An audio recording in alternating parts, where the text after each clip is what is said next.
Olha eu aqui mais uma vez. Então vamos lá. Hoje a gente vai tratar, na aula de Sociologia, do tema Democracia Direta, Indireta e Representativa. Então é a aula 8 que nós estamos tratando, beleza? Então vamos lá. Quando a gente fala em democracia, esse conceito ele é muito interessante. Ele surgiu lá na Grécia Antiga, no período dos filósofos, no período clássico. E a palavra democracia significa duas coisas. Demo, povo. Cracia, poder. Então a democracia é o poder do povo. Lá na Grécia Antiga, a democracia se fez na cidade de Atenas, aonde na Ágora, a praça pública, o lugar do debate político, aqueles que eram considerados cidadãos podiam expor suas opiniões, as suas ideias, podiam dialogar com os seus iguais. Lógico que a gente tem que estabelecer que essa democracia ela era bastante restritiva, porque quem era o cidadão? Era o ateniense, homem livre. Escravo não, mulher não, criança não, estrangeiro não. Então ela tem a sua limitação. Mas enfim, ali surge essa ideia de uma democracia direta. Direta por quê? Porque cada cidadão ele era responsável pelo seu voto e pelas suas decisões. Então todo cidadão podia diretamente colocar suas questões, indagar, certo? É importante então estabelecer dois conceitos aí, que é a isonomia e a isegoria. Isonomia é igualdade perante as leis. A lei ela serve para todos os cidadãos. Quem dera fosse assim nos dias de hoje, né?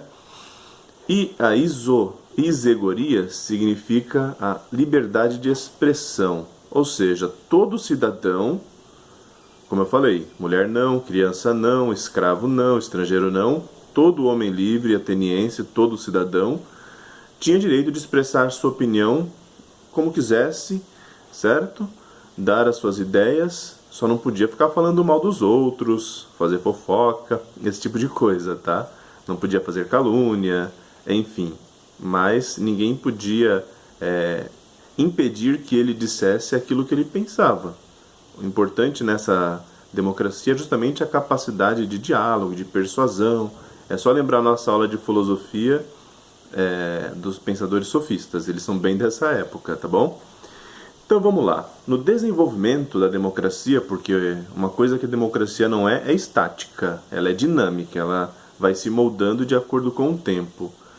Né? Nas sociedades modernas, contemporâneas, a democracia se desenvolve com várias características, podendo ser ou uma democracia direta, aos moldes dos gregos antigos. A grande dificuldade é que em grandes populações isso é muito mais difícil. Nós podemos também falar em democracia semidireta, onde eu vou focar um pouquinho nesse momento, e a democracia representativa, que é indireta, ok? Então vamos lá. A semidireta, nós temos grupos, pessoas que representam os cidadãos, mas ainda assim o cidadão ele tem direito de decisão. Por exemplo, numa democracia semidireta, usa-se costumeiramente, dá um exemplo, né? Plebiscitos e referendos. O que é um plebiscito? Um plebiscito é quando uma lei ela é construída a partir do voto popular, da decisão popular. Um referendo, a lei ela já está pronta. E aí o povo vai referendar se apoia ou se não apoia essa lei. Se ela entra ou se ela não entra em vigor. Deu para entender? Né? Então vamos lá. A democracia representativa indireta, especificamente, nós temos algumas pessoas que são também escolhidas para nos representar, mas ela tem total autonomia de decisão. A gente usa alguns conceitos, umas palavras, né, meio difíceis, mas é simples, né? Por exemplo, a gente fala, né, na eleição de fiduciários. O que são fiduciários? São os políticos profissionais. Então você vota em um político, ele deveria sim representar o desejo popular, No entanto, ele também tem autonomia de decisão.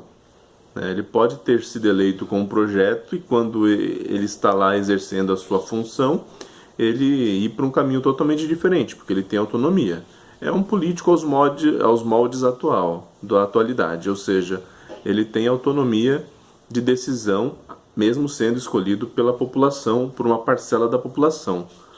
Em alguns lugares tem um sistema de delegados. O delegado ele vai representar um grupo, ele vai delegar, ele é delegado, na verdade, por um grupo para expressar a opinião daquele grupo. Então ele já não tem tanta autonomia assim, ele tem que seguir os interesses e a vontade desse grupo específico.